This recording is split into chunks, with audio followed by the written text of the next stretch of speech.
வணக்கம் மக்களே, welcome to the channel. நான் ஸ்ரீ பிரபாகர். இன்னைக்கு நம்ம கூட அக்காவும் மாம்ஸ் வாசுவும் சேர்ந்துருக்காங்க. ஓகே, இதெல்லாம் பார்ட் 1 and 2 பார்த்துருப்பீங்கன்னு நினைக்கிறேன். பார்க்காதவங்களுக்கு டிஸ்கிரிப்ஷன் லிங்க் கொடுத்துருக்கேன், போய் பாருங்க. இப்போ நம்ம பார்ட் 3 போயிடலாம். போயிடலாமா? Yes.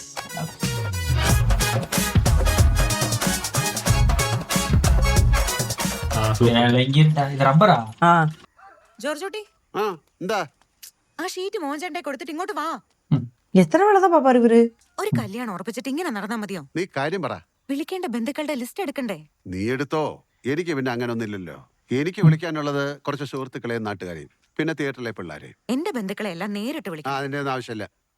എല്ലാവരെയും ഒന്ന് ഫോണിൽ വിളിക്കുക, പിന്നെ വാട്സാപ്പിൽ ഒരു കാർഡ് ഇടുക. അച്ഛാ, എനിക്ക് അഡ്മിഷൻ കിട്ടി.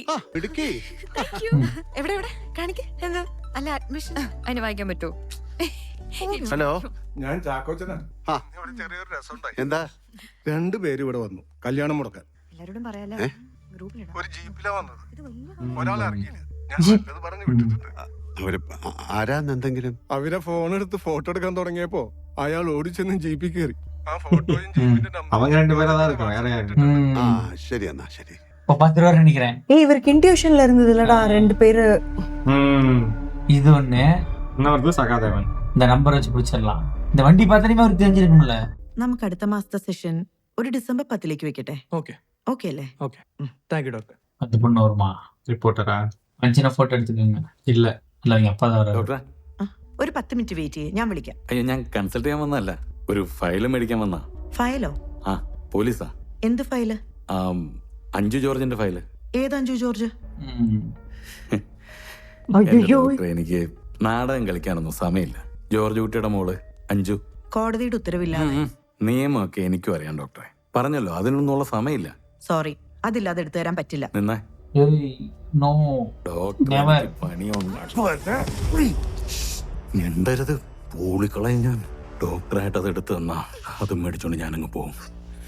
അതല്ലെങ്കിൽ ഡോക്ടറിനെ കൊന്നിട്ട് ഞാനതെടുക്കും. എന്താ വേണ്ടേ? ഞാൻ എടുത്തു തരാം. ஃபேக்கான ஃபைல் எடுத்து கொடுக்க முடியும். எல்லாரும் ஜார்ஜ் குட்டி ஆக முடியாதுடா. அவர் படிக்க தெரியாதுன்னு நினைக்கிறேன். வேற ஏதாவது ஃபைல் கொடுத்துருங்க. படிக்க தெரியுமா போலீஸ்ல? ഇതില് ഞാൻ പറയുന്ന ചില മാറ്റങ്ങൾ വരുത്തണം. இதெல்லாம் டூ மச். ஏய், இது ஃப்ராட் வேலை. പിന്നെ ഇത് നമ്മൾ രണ്ടുപേരും അല്ലാതെ വേറൊരാൾ അറിയരുത്.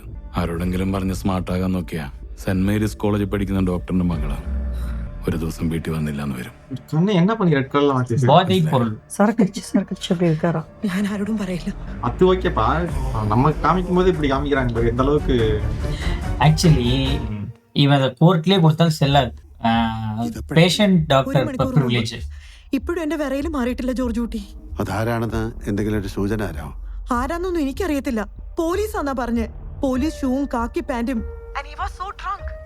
പോലീസ് ഒന്നും ആയിരിക്കില്ല കേട്ടോ. എന്തായാലും എന്തിനും മടിക്കാത്ത ഒരുത്തനാ. ഡോക്ടർ പോലീസിൽ ഒരു കംപ്ലൈന്റ് കൊടുക്ക്. നോനോ, അതൊന്നും ശരിയാവില്ല. അവൻ എന്റെ മോളെ എന്തെങ്കിലും ചെയ്തു കളയും. ഞാൻ ഈ വിവരം ജോർജ് കുട്ടി അറിയിക്കാൻ വേണ്ടി വിളിച്ചതേ ഉള്ളൂ. ഐ എം സോറി ജോർജ് കുട്ടി, എനിക്ക് വേറെ ഓപ്ഷൻ ഇല്ലായിരുന്നു. ഹലോ ഹലോ, അതെ, റാണി പിള്ളേരൊന്നും അറിയരുതേ കേട്ടോ. ജോർജോട്ടി, ഡോക്ടർ രഞ്ജിനി എന്തിനാ വിളിച്ചേ? ആരെ? എന്തേലും പ്രശ്നമുണ്ടോ? എന്ത് പ്രശ്നം? ഭക്ഷണം കഴിച്ചോണ്ടിരുന്നപ്പോ ഡോക്ടറുടെ കോള് വന്നിട്ട് ജോർജോട്ടി ഫോണുമായിട്ട് പുറത്തേക്ക് പോയിന്ന് അഞ്ചുമോള് പറഞ്ഞു. ആ, അഞ്ചുമോക്ക് എന്തുണ്ട് വിശേഷം എന്നറിയാൻ വേണ്ടി വിളിച്ച. അതിന് ജോർജോട്ടി എന്തിനാ പുറത്തേക്ക് പോകുന്നത്? ജോസിനെ കാണാൻ. ആ ജോസേ. അല്ല, ഡോക്ടർ സാധാരണ എന്നെയല്ലേ വിളിക്കാൻ? നിന്നെ വിളിച്ചപ്പോ ലൈനിൽ കിട്ടിയില്ല, അതുകൊണ്ട് എന്നെ വിളിച്ചു. നിനക്ക് സംശയം നീ ഡോക്ടറോട് പോയി ചോദിക്കാം. ഇത് എന്തെന്ന് ഇത്? എന്തായി? ഇതൊരു പഴയ മോഡലാ. 3-4 കൈ മറിഞ്ഞിട്ടുണ്ട്. ലാസ്റ്റ് രജിസ്റ്റേർഡ് ഓണർ ഒരു പൊന്നാനിക്കാരനാ. ഞാൻ അവിടെ പോയി അന്വേഷിച്ചു. അയാൾ ആ ജീപ്പ് 1 വർഷം മുമ്പ് കോതമംഗലത്തുള്ളൊരു സഹദേവന് വിറ്റു. പക്ഷെ ഇതുവരെയായിട്ട് അയാൾ പേര് മാറ്റിയിട്ടില്ല. സഹദേവനോ? ആ, പുള്ളി ഒരു റിയൽ എസ്റ്റേറ്റ് ബ്രോക്കർ ആണെന്നാ അന്വേഷിച്ച് പറഞ്ഞത്. நீ த்ரிஷம் 1 பாத்தீங்களா? பாபநாசம் பாத்தீங்க? நான் பாபநாசன் தான் பார்த்தேன். நானும் பாபநாசம் தான். அதனால எனக்கு அந்த ஆக்டர் தான் எனக்கு அவர்தான் ஞாபகம் இருக்கு. நம்ம அங்கதான் தப்பு பண்ணிட்டோம். நம்மளும் ஹோம்வொர்க் பண்றோம். இல்ல, அதுலயே ஒரு பேர் சகாதேவன் தான். Right. Not afraid. Face off. Face off. ஐயோ, ഇതാര്? ജോർജ് കുട്ടിയോ? നമ്മളെ തമ്മിൽ കണ്ടിട്ട് വർഷങ്ങളായെങ്കിലും ഈ ടിവിയും സോഷ്യൽ മീഡിയ ഒക്കെ ഉള്ളതുകൊണ്ട് കാര്യങ്ങളൊക്കെ അറിയുന്നുണ്ട്. പിന്നെ എന്താണ് വിശേഷിച്ച്?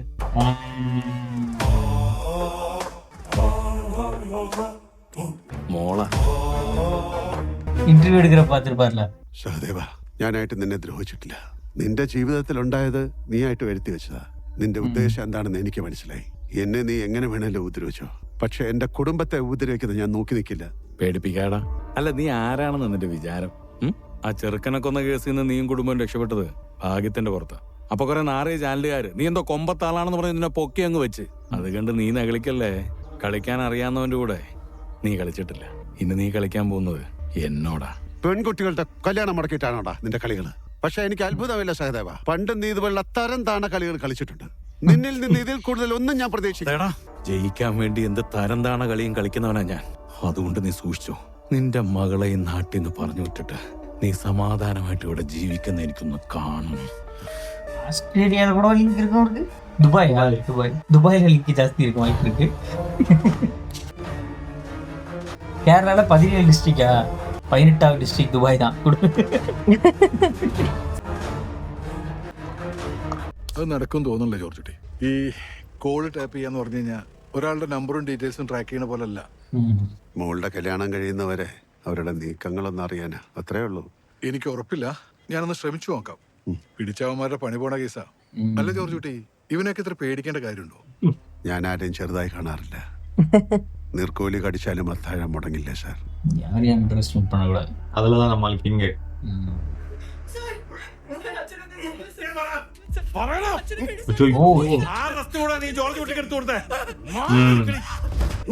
നീയും ജോർജ് കുട്ടി തമ്മിലുള്ള കളികളെല്ലാം അറിഞ്ഞിട്ട് ഞാൻ വരുന്നത്. പറഞ്ഞില്ല നിന്നെ ഒന്ന് കുഴിച്ച് മൂടി.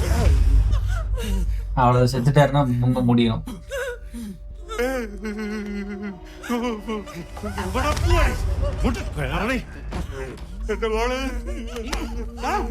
മര്യാദക്ക് പറഞ്ഞോ നീ കൊന്ന് ഈ വീട്ടിലിട്ട് കാത്തി. இதே டார்ச்சர் தான் ஒண்ணுல பண்ணுவாங்க.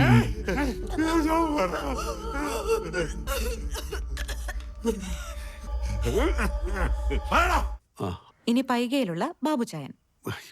ഇതൊക്കെ ആരാണ്? ഇവരെയൊക്കെ വിളിക്കണോ? ഇത് അമ്മയുടെ ഫസ്റ്റ് കസിനാ. ഇവരെ മനസമ്മതത്തിനും കല്യാണത്തിനും എല്ലാത്തിനും വിളിക്കണം. പൈകയിലെ ബാബുചായൻ. പിന്നെ ആരായിരുന്നു? ஏதோ சேட்டை பண்ண போறா. അഞ്ചു എന്തിയാ മോളെ? അവളുടെ ഫ്രണ്ട്സിന്റെ ലിസ്റ്റ് തന്നിട്ടില്ല. ചേച്ചി നിങ്ങളുടെ ഫ്യൂച്ചർ മരുമാനായിട്ട് സംസാരിച്ചോണ്ടിരിക്കുക. ജസ്റ്റ് 2 മണിക്കൂറായിട്ടേ ഉള്ളൂ. അച്ഛാ പിന്നില്ലേ, നമുക്ക് ഈ ഫംഗ്ഷൻ ഓർഗനൈസ് ചെയ്യാൻ നല്ലൊരു ഈവന്റ് മാനേജ്മെന്റ് വെക്കാം. അതല്ലേ നല്ലത്? അതൊന്നും വേണ്ട. അത് വേണം. കാലത്തിനനുസരിച്ച് നമ്മൾ മാറണം. ജോർജുട്ടി, നാട് ഓടുമ്പോ നടുവേ ഓടണം. ഈ പഴഞ്ചൊല്ലിന് മാത്രം യാതൊരു മാറ്റവും ഇല്ല. നീ എഴുത്. ആ ഫോണൊന്ന് ഓഫ് ചെയ്ത് വെച്ചാ ഈ വീട്ടിലെ പകുതി പ്രശ്നം തീരും. എപ്പോഴായിരുന്നു? எல்லாரும் வீட்லயும் தான் பிரச்சனை போல. സാറേ, എന്റെ മോളെ ഉപദ്രവിക്കുന്നത് കണ്ടപ്പോ മോളുടെ കയ്യിലൊന്ന് ഫോൺ കൊടുത്തേ. അടുത്ത മർഡറിന് ടൈം ആയിடுச்சு. Hello sir. മോക്ക് കുഴപ്പമൊന്നുമില്ലല്ലോ? ഇല്ല സർ, പക്ഷെ ഞാൻ പേടിച്ചു പോയി. ആളുകളൊക്കെ ഒച്ച കേട്ട് ഓടി വന്നോണ്ട് അയാൾ പെട്ടെന്ന് പോയി. പിന്നെ നാട്ടുകാരിലൊരാള് പോലീസിനെ വിളിച്ചു പറഞ്ഞു. വന്ന പോലീസുകാര് എന്നോട് സ്റ്റേഷനിൽ ചെന്ന് കംപ്ലൈന്റ് കൊടുക്കാൻ പറഞ്ഞു. ഞാൻ എന്താ ചെയ്യണ്ടേ? എന്തായാലും പോലീസ് അറിഞ്ഞില്ലേ, അതുകൊണ്ട് കംപ്ലൈന്റ് കൊടുക്ക. ഞാൻ വന്നാൽ ശരിയാവില്ല.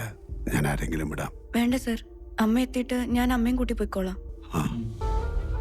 What's the way out?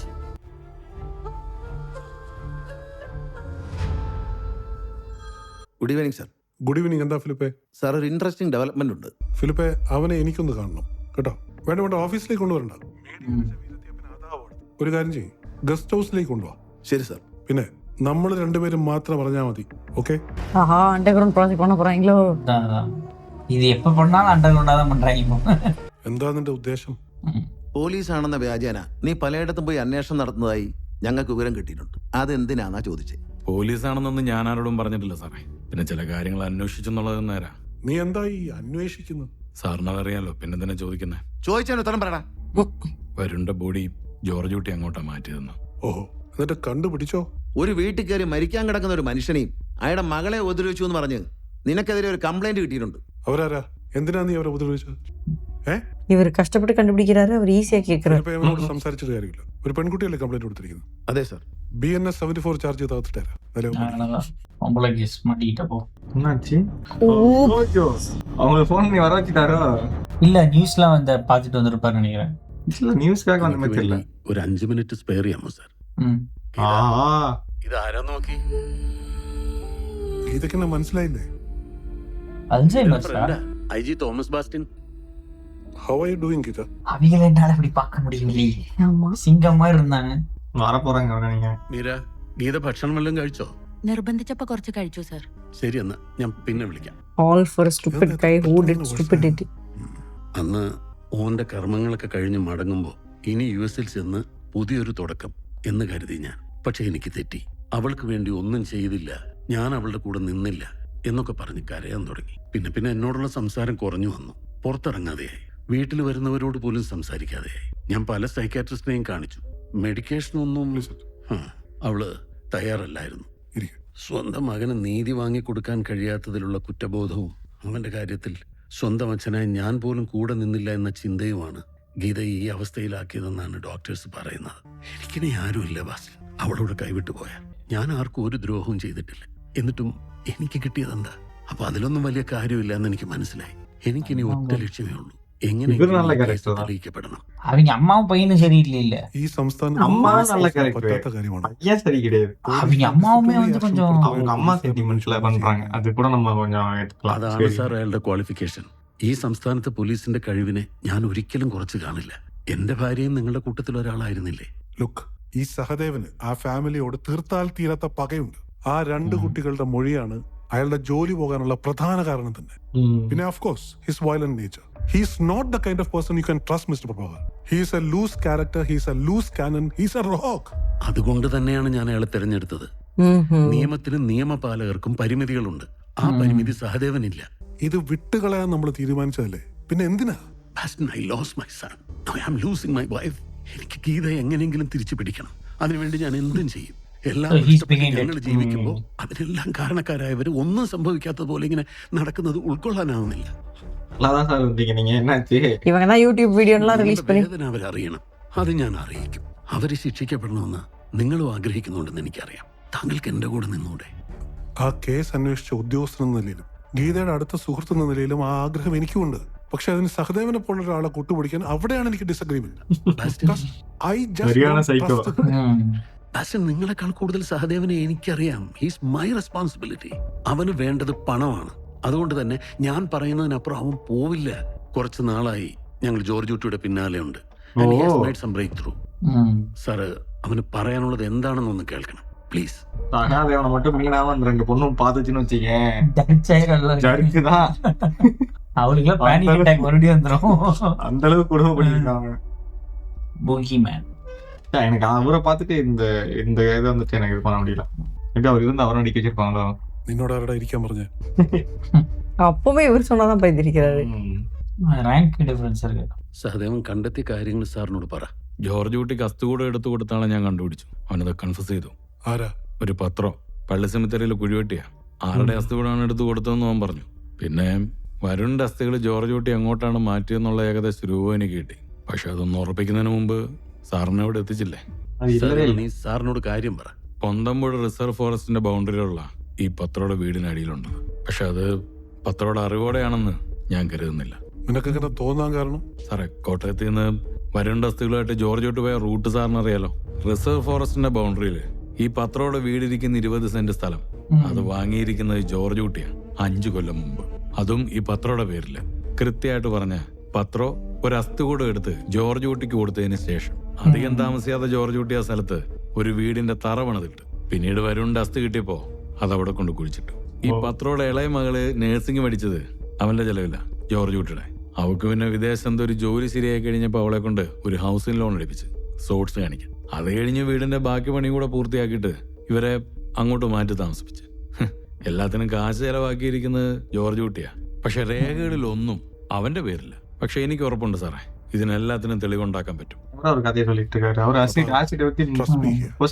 ഈ പറഞ്ഞ പൊന്തമ്പുഴ റിസർവ് ഫോറസ്റ്റ് വരെ ഞങ്ങൾ എത്തി. പക്ഷെ അതിനുശേഷം അതിന് പിന്നാലെ പോകാതിരിക്കാൻ ഞങ്ങൾക്ക് ഞങ്ങളുടേതായ കാരണങ്ങളുണ്ട്. എന്ത് കാരണങ്ങൾ? ഈ ജോർജ് കുട്ടി പോലീസിനെ മിസ്ലീഡ് ചെയ്യാൻ ശ്രമിക്കുന്ന ഒരാളാണെന്ന് നമുക്ക് എല്ലാവർക്കും അറിയാം. Now let me ask you a very common sensical question. അങ്ങനെ ഒരാൾ കോട്ടയം ഫോറൻസിക് ഓഫീസിൽ നിന്ന് സ്കെലിറ്റനുമായി പോകുമ്പോൾ ആ ഫോൺ കൂടെ കൊണ്ടുപോകും. അയാൾക്ക് ഉറപ്പായിട്ട് പറയാം പോലീസ് അത് ട്രാക്ക് ചെയ്യുന്നുണ്ടെന്ന്. സാറ് പറഞ്ഞത് ശരിയാ. പക്ഷെ പോലീസിനെ മിസ്ലീഡ് ചെയ്യാൻ 20 സെന്റ് സ്ഥലം മേടിച്ച് അവിടെ ഒരു വീടിനെ തറ കെട്ടിയിടുവോ സാറേ ആരെങ്കിലും? എത്ര പേര് കൊലപാതകത്തിന് ശേഷം ബോഡി പണിതിരാത്തൊരു പോലീസ് സ്റ്റേഷനിൽ കൊണ്ട് കുഴിച്ചിട്ടുണ്ട്? അതുകൊണ്ട് അയാളെ അണ്ടർ എസ്റ്റിമേറ്റ് ചെയ്യരുത്. എല്ലാവരും പറയുന്നു ജോർജ് കുട്ടി അതിബുദ്ധിമാനാണെന്ന്. സത്യത്തിലാണോ? അന്ന് അവിടെ ആ പോലീസ് സ്റ്റേഷന്റെ പണി നടക്കുന്നില്ലായിരുന്നെങ്കിൽ അയാൾ എന്ത് ചെയ്തേനെ? പിന്നെ പ്ലാനിങ്. വർഷങ്ങളോളം സമയം കിട്ടിയതുകൊണ്ട് മാത്രമാണ് അയാൾക്ക് എന്റെ മോന്റെ ബോഡി റിമെയിൻസ് അവിടുന്ന് മാറ്റാൻ സാധിച്ചത്. ഭാഗ്യം, വെറും ഭാഗ്യം കൊണ്ട് മാത്രമാണ് അയാൾ ഇത്രയും കാലം രക്ഷപ്പെട്ടത്. അതുകൊണ്ട് തന്നെ ഇനി അങ്ങനെ ഒരു ആനുകൂല്യം അയാൾക്ക് എല്ലാം ശരിയായിരിക്കും. പക്ഷെ ഒരു കാര്യം നിങ്ങൾ മനസ്സിലാക്കണം, വരുണിന്റെ റിമെയിൻസുമായി ജോർജ് കുട്ടിയെ ഏതെങ്കിലും രീതിയിൽ കണക്ട് ചെയ്താൽ മാത്രമേ നമുക്ക് എന്തെങ്കിലും സാധ്യതയുള്ളൂ. ബട്ട് അൺഫോർച്ചുനേറ്റ്ലി അതിന് കിട്ടുമെന്ന് പോലീസ്. Psychiatrist report. സാറേ അതാ വീടിനടിയിലുണ്ട് സാറേ, എനിക്ക് ഉറപ്പാ. மறுபடியும் அதே தப்பு அவர் பண்ண மாட்டாருல்ல. നീ ഒന്ന് പുറത്തു പോയി புதைச்சு வச்சுதான் மாட்டினாரு. அப்பவே பாரு. கொஞ்சம் அரமண்டான ஆளுப்பா. இல்ல யாரு டாஸ்க் கொடுத்தாங்களோ அவங்க சொன்னதான் கேக்குறாரு. வித்தியாசமான ஆளு. அதனாலதான் அவர் நம்புறாரு. I'm not suppose to say this but I think I should now. ഞങ്ങളുടെ അന്വേഷണത്തിന്റെ ഭാഗമായി ഞങ്ങൾ കണ്ടെത്തിയതും നിങ്ങൾ അറിയാത്തതുമായ ഒരു കാര്യമുണ്ട്. അത് ഞാൻ പറയാം. വരുണിന്റെ റിമെയിൻസ് പോലീസ് സ്റ്റേഷനിൽ നിന്ന് കണ്ടെത്തിയ ദിവസം ഈ ജോർജ് കുട്ടി നാട്ടിലെ ഒരു കടയിൽ നിന്ന് 35 ലിറ്ററിന്റെ ഒരു കന്നാസ് ആസിഡ്. ഒരു റബ്ബർ കർഷകൻ അങ്ങനെ വാങ്ങുന്നതിൽ അസ്വാഭാവികമായിട്ടൊന്നുമില്ല. ചിലരൊരു വർഷത്തേക്ക് ഒരുമിച്ച് വാങ്ങുകയും ചെയ്യാറുണ്ട്. ഇയാൾക്ക് ഏകദേശം 4 ഏക്കറോളം റബ്ബർ തോട്ടമാണുള്ളത്. അങ്ങനെ ഒരു കർഷകന് ഒരു മാസം ഏകദേശം 4-5 ലിറ്റർ ആസിഡാ വേണ്ടി വരും. ഈ 35 ലിറ്റർ ആസിഡ് വാങ്ങിച്ചതിന് ശേഷമുള്ള ഓരോ മാസവും ജോർജ് കുട്ടി 5 ലിറ്റർ ആസിഡ് വാങ്ങുന്നുണ്ടായിരുന്നു. അപ്പൊ എന്തിനായിരിക്കും അയാൾ ആ 35 ലിറ്റർ വാങ്ങിയിട്ടുണ്ടാവുക? സാർ പറയുന്നത് എനിക്ക് മനസ്സിലാവുന്നു. എന്നാലും എന്തെങ്കിലും റിമൈൻസ് കിട്ടാതിരിക്കും സാർ. എല്ലാ കേസിലും ദൈവത്തിന്റെ അദൃശ്യമായ കൈകൾ ഉണ്ടാവുമെന്ന് പറയാറില്ലേ? നമുക്ക് ഒരു സാധ്യതകളും തള്ളിക്കളയാനാവില്ല. അല്ലെങ്കിൽ തന്നെ അവര് നിയമപരമായി ശിക്ഷിക്കപ്പെടണമെന്നുണ്ടെങ്കിൽ ബോഡി കിട്ടണമെന്നുണ്ടോ? ഇവിടെ സാഹചര്യ തെളിവുകളുടെ സഹായത്തിൽ എത്രയോ കേസുകൾ തെളിയിക്കപ്പെട്ടിരിക്കുന്നു ഇല്ലേ? അപ്പൊ നിങ്ങൾ തീരുമാനിച്ചുറപ്പിച്ചിട്ടാണ്? ഞങ്ങൾക്ക് സർവൈവ് ചെയ്യണ്ടേ ബാസ്റ്റ്യൻ? ജോർജ് കുട്ടി തന്റെ മകളെ വിവാഹം കഴിപ്പിച്ച് എബ്രോഡിലേക്ക് അയക്കാനുള്ള പ്ലാനിലാണ്. ആ പെൺകുട്ടി ഈ രാജ്യം വിട്ടാൽ ഞങ്ങൾ ഇത്രയും നാൾ കഷ്ടപ്പെട്ടതൊക്കെ വെറുതെ ആവും. അത് കഴിഞ്ഞ് 1 മാസത്തിനുള്ളിൽ കല്യാണം. So now he's busy and distracted. Bastin, I will take the responsibility of my actions. And if we win, you can enjoy the fruit. Are you with me or not? Deal பேசுறாரு. Deal മീഡിയക്ക് போச்சுனா இவங்களே தான் கெட்ட பேரு. On one condition, എന്റെ ഒരാൾ നിങ്ങളുടെ കൂടെ ഉണ്ടാവും. யாரு? யாரோ ஒரு சிஏ போடுவாங்க. ஆரம்பிச்சிட்டாங்க. இங்கதான் சூடே பிடிக்குது. ட்ரோன் ஷாட்டோ பயங்கரமா. கொஞ்சம் மேலே கீழே போய் ட்ரோன் ஷாட் கரெக்டா வந்துச்சு. அது ஒரு கன்ஃபியூஷனான சிச்சுவேஷன்ல. காஸ்ட்லி இப்படி ஒரு கடை இருக்கா? காஸ்ட்லி நான் கேள்விப்பட்டிருக்கேன். ரிச்சான கடை போல. இப்பதான் அந்த பொண்ணு சிரிக்குது ஏதோ கொஞ்சம். அதுக்குள்ள ஆரம்பிச்சிட்டானுங்க. எல்லாம் கௌதூல் பண்றவங்க. ഓ வந்து ഒത്തുകിട്ടാനാ? മെസ്സിഹായുടെ നിയമവും തിരുസഭയുടെ നടപടിയും അനുസരിച്ച് സ്വതന്ത്രമായ മനസ്സോടും പൂർണ്ണമായ സമ്മതത്തോടും കൂടെ അഞ്ജുവിനെ നിന്റെ ഭാര്യയായി സ്വീകരിക്കാമെന്ന് വാഗ്ദാനം ചെയ്യുന്നു. 1 month ആയിച്ചപ്പോ ഓക്കേ ടൈം ലൈൻ. അച്ഛാ കാര്യങ്ങൾ ഞങ്ങൾക്ക് വിട്ടതാ. കല്യാണം ഞങ്ങൾ പ്ലാൻ ചെയ്തോളാം. അതെ മനസ്സമ്മതം ആയിക്കോട്ടെ ആയിക്കോട്ടെ. അമ്മ എൻഗേജ്മെന്റിൽ എന്താ കേൾക്കുക? ജോസേ പത്രോട് സാക്ഷിമൊഴി കൊണ്ട് മാത്രം കാര്യമില്ല. ആ സ്കെലിറ്റന്റെ DNA പത്രോ പറഞ്ഞ ആ പയ്യന്റെ അച്ഛന്റെയും അമ്മയുടെയും DNA റിപ്പോർട്ട് இருக்கு ആക്ച്വലി அதுக்கு. അനു അനു എന്നാ നിന്റെ തുണികളൊന്ന് മടക്കി വെച്ചാൽ എന്താ? അമ്മയോട് ഞാൻ എത്ര പ്രാവശ്യം പറഞ്ഞിട്ടുണ്ട് അലക്കിയ തുണി ഡൈനിങ് ടേബിൾ ഇടരുതെന്ന്. തിന്നാൻ വേണ്ടിട്ടെങ്കിലും തുണികൾ മടക്കി വെക്കുമെന്ന് ഓർത്തിട്ടാ ഇവിടെ വെക്കുന്നത്. മര്യാദയ്ക്ക് മടക്കടി. Nice technique. ആ ജോർജ് കുട്ടി ഷോപ്പിംഗ് അല്ല എറണാകുളത്തുനിന്ന്. എന്തിനാ എറണാകുളത്ത് പോകുന്നത്? തൊടുപുഴ നല്ല കടകളില്ലേ? പോരാ, എറണാകുളം വേണം. ആ സ്വർണം കല്യാൺ ജ്വല്ലേഴ്സിൽ നിന്ന് എടുക്കണം. കല്യാൺ ജ്വല്ലേഴ്സ് തൊടുപുഴയിലുണ്ട്. ചെറുക്കന്റെ വീട്ടുകാരും എറണാകുളത്ത് നിന്നാ എടുക്കുന്നത്. ഒന്നിച്ചെടുക്കാന്നാ തീരുമാനിച്ചിരിക്കുന്നത്. ഓഹോ, ആര് തീരുമാനിച്ചു? അച്ഛന്റെ മൂത്ത മോള്. ആയിക്കോട്ടെ. എത്ര വർഷമായി സംഭവം നടന്നിട്ട്? 6 വർഷം മുമ്പായിരുന്നു. എന്തായിരുന്നു മരണകാരണം? കുടുംബവഴക്കിനിടയിലുണ്ടായ ഒരു അപകടത്തിൽ സംഭവിച്ചത്. നിങ്ങളുടെ ബ്ലഡ് സാമ്പിൾസ് ഒന്നും വേണ്ടി വരും. DNA ടെസ്റ്റിനാ. ഇതാ ഫൈനൽ പാർട്ട് ആക്ച്വലി. അത് തെരിയല. അങ്ങനെ ഡോക്യുമെന്റ്സിൽ പ്രസൻസ് കൊണ്ടുവരാൻ മാത്രം മണ്ടനാണോ അയാൾ? അറിയില്ല, പക്ഷെ ഏത് ബുദ്ധിമാനും അബദ്ധങ്ങൾ സംഭവിക്കാം. നമുക്ക് വേണ്ടത് ഈ കച്ചവടത്തിന്റെ എല്ലാം പുറകെ ജോർജ് കുട്ടിയാണെന്നുള്ളത് എന്റെ വിശ്വസനീയമായ മൊഴികളാണ്. രജിസ്ട്രേഷൻ നടന്ന സ്ഥലം, വീടിന്റെ ആധാരം എഴുതിയ ആള്, അതുപോലെ വീടിന്റെ ആർക്കിടെക്ട്, വീട് പണിത കോൺട്രാക്ടർ, ഇതെല്ലാം നമ്മുടെ സാധ്യതകൾ. അതെ, കല്യാണം കഴിഞ്ഞാൽ ചെറുക്കനും പെണ്ണും ഇങ്ങോട്ടാ വരുന്നേന്ന് അവരോട് പറഞ്ഞിട്ടില്ലേ? അമ്മ ഞങ്ങളുടെ പ്ലാൻ അങ്ങനെയല്ല. അച്ഛൻ മേടിച്ചു കൊടുക്കുന്ന പുതിയ കാറിൽ ജസ്റ്റ് മാരിഡ് ബോർഡൊക്കെ വെച്ച് ഇവർ രണ്ടുപേരും മിസ്റ്റി മൗണ്ടൻ റിസോർട്ടിലേക്ക് പോകുന്നു. അത് കഴിഞ്ഞൊരു 2 ദിവസം കഴിഞ്ഞ് വീട്ടിലേക്ക് വരുന്നു. അതൊന്നും പറ്റില്ല. കെട്ട് കഴിഞ്ഞാ പെണ്ണും ചെറുക്കനും ചെറുക്കന്റെയോ പെണ്ണിന്റെയോ വീട്ടിലേക്ക് കുരിശ് വരച്ച് കയറണം. അതാണ് രീതി. എന്ത് രീതി? ഇതൊക്കെ പഴയ തോട്ട്സാ. അമ്മ, നെസ്റ്റി മൗണ്ടൻ ഇവിടെ തൊട്ടടുത്താ. 2 ദിവസം കഴിഞ്ഞാൽ ഞങ്ങളിങ്ങ് തിരിച്ചു വരുമല്ലോ. അത് കഴിഞ്ഞാ ചടങ്ങ് നടത്തിയാ പോരെ? ആ, ഇപ്പൊ പലരും കല്യാണം കഴിഞ്ഞ് അബ്രോഡിലേക്കൊക്കെയാ പോകുന്നത്. അമ്മയല്ലേ പറയാറ് നാട് ഓടുമ്പോ നടുവേ ഓടണം. അതുകൊണ്ട് എന്ത് തോന്നിയാസം കാണിക്കാവുന്നോ? അമ്മ, ഞാൻ Sir, good morning. സമ്മതിച്ചല്ലേ, എന്നിട്ട് ഇപ്പൊ എന്താ ഇങ്ങനെ പറയുന്നേ? ഫോൺ ടാപ്പിംഗ് നടക്കില്ല. തരാനൊന്നും പറ്റില്ല. ആരും അതിന് തയ്യാറാവില്ല. ശരിയാവില്ല. പണി പോകുന്ന മറ്റൊന്നും പറ്റത്തില്ല. ആളതിനകത്ത് പോകും. അച്ഛാ, It's a serious offense. ഇത് കണ്ടോ? എന്താന്ന് വെച്ചാ അവര് തീരുമാനിക്കട്ടെ, നീ ഇതിൽ ഇടപെടണ്ട. അല്ല ജോർജുട്ടി, ഹലോ ஜார்ஜ் குட்டி டப் லைஃப் தான்பா. 3 ലേഡീஸെ സമാളിക്കണോ, പോലീസെ സമാളിക്കണം. ലെജൻഡ്. സഹദേവൻ തനിച്ചായിരുന്നെങ്കിൽ എനിക്ക് ഭയമില്ലായിരുന്നു. ഇതാ സാബു അവന്റെ കൂടെ ഉണ്ട്. അപ്പൊ പോലീസ് ഇതിന്റെ പിറകിലുണ്ടെന്ന് അർപ്പിക്കാം. സാറിന് എന്ത് തോന്നുന്നു? സാധ്യതയുണ്ട്. സഹദേവനെ മുന്നിൽ നിർത്തി കളിച്ചിട്ട് എന്തെങ്കിലും ഗുണമുണ്ടായാൽ അതിന്റെ അഡ്വാൻറ്റേജ് പോലീസ് എടുക്കും. പ്രശ്നമായാൽ സഹദേവനെ തലക്കി വെച്ചിട്ട് പോലീസ് ഒഴിയും. ഞാൻ അന്വേഷിച്ചു. പോലീസിന് പുതിയ തെളിവൊന്നും കിട്ടിയതായിട്ട് എനിക്ക് തോന്നുന്നില്ല. നമുക്കൊരു മുൻകൂർ ജാമ്യം എടുത്തു വെച്ചാലോ? പോലീസ് കേസ് റീഓപ്പൺ ചെയ്യുന്നെങ്കിലല്ലേ അതിന്റെയൊക്കെ ആവശ്യമുള്ളൂ. അതൊന്നും എനിക്കറിയില്ല. അഞ്ജുവിന്റെ കല്യാണം അത് നടക്കണം. ജോർജ് കുട്ടിക്ക് അത്ര ടെൻഷൻ ആണെങ്കിൽ ഞാനൊരു ആന്റിസിപ്പേറ്ററി മൂവ് ചെയ്യാം. അപ്പൊ പോലീസിന്റെ ഭാഗത്തു നിന്ന് എന്തെങ്കിലും മൂവ്മെന്റ് ഉണ്ടെങ്കിൽ നമുക്ക് കൺഫേം ആകുമല്ലോ. ജോർജ് കുട്ടി പോയി കല്യാണത്തിന്റെ കാര്യങ്ങളൊക്കെ നോക്ക്. ബാക്കി ഞാനിവിടെ എല്ലാം നോക്കിക്കോളാം. ഈ തെളിവുകളും ജോർജ് കുട്ടിയിലേക്ക് കണക്ട് ചെയ്യുന്നുണ്ട്. പിന്നെ ആ പയ്യന്റെ DNA മാച്ച് അതൊരു സ്ട്രോങ് എവിഡൻസ് ആണ്. പക്ഷേ ഇനി നമ്മൾ 2 കാര്യങ്ങൾ ഉറപ്പുവരുത്തേണ്ടതുണ്ട്. 1, ഈ സാക്ഷിമൊഴികൾ ഇതേപടി കോടതിയിലെത്തണം. 2, വരുണിന്റെ റിമൈൻസ് കണ്ടെത്തണം. ഈ 2ാമത്തെ നമ്മുടെ മുന്നിലുള്ള ഏറ്റവും വലിയ ചലഞ്ച്. അതൊക്കെ അടുത്ത കാര്യങ്ങളല്ലേ. ഇപ്പൊ നമ്മുടെ പ്രയോറിറ്റി എങ്ങനെയെങ്കിലും ഈ കല്യാണം തടയണം.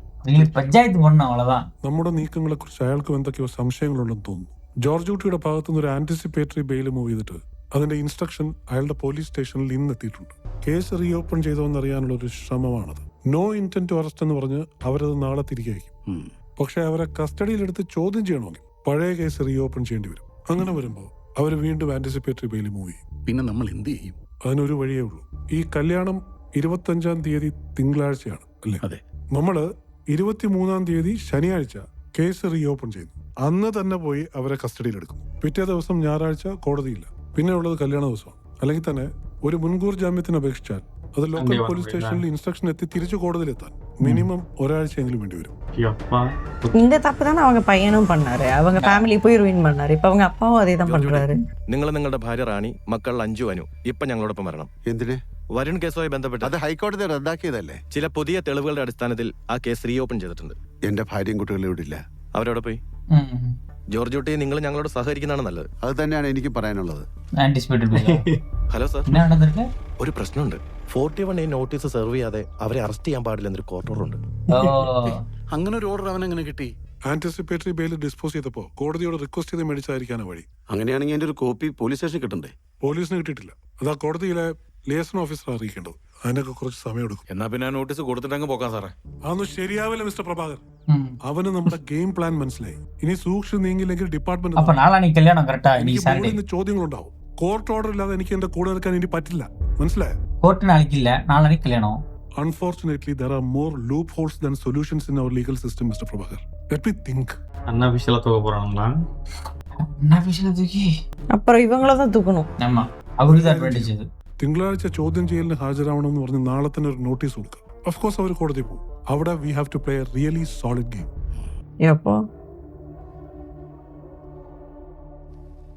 ஓகே, பார்ட் 3 ஸ்டார்ட் பண்ணிக்கலாம். மீண்டும் பார்ட் 4ல சந்திப்போம். நன்றி, வணக்கம். Bye by.